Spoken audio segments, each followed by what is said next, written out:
every sound in the coal-black night seemed magnified as Lena lay awake in bed, waiting.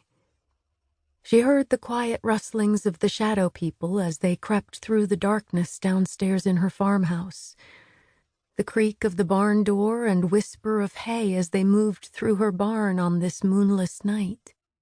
The shadow people were also waiting. Did they hate it as much as she did? The war had taught Lena de Vries to do many things, hard, impossible things.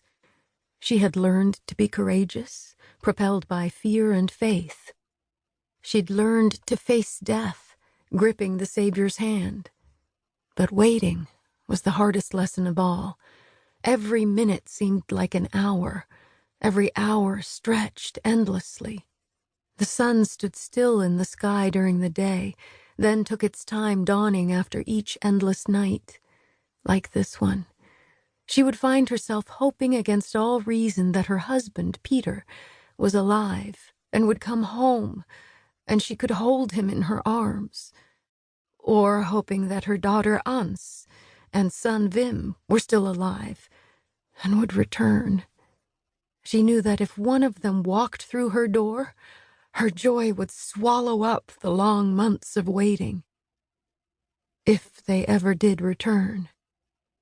The past 7 days had been the longest week in all of Lena's 45 years.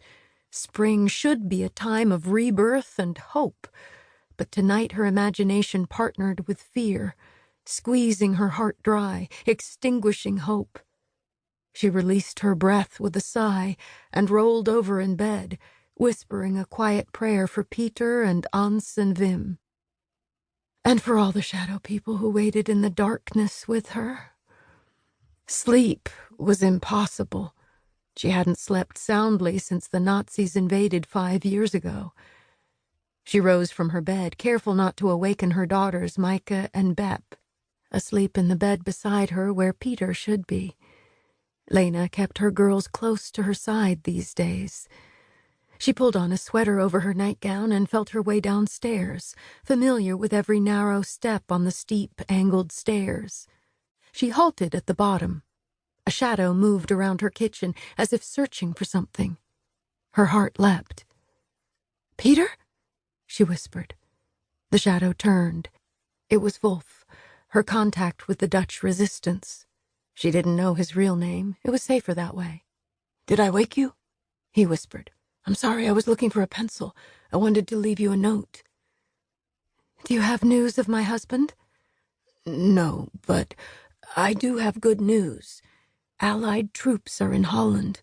Canadian tanks have liberated many of our cities. Here's the latest newspaper." He pulled the flimsy underground news sheet from his pocket and handed it to Lena.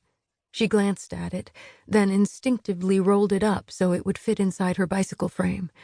She would hide it there from the Nazis when she delivered it to her cousin in the village. "But the Allies haven't come this far yet?" she asked. "Soon.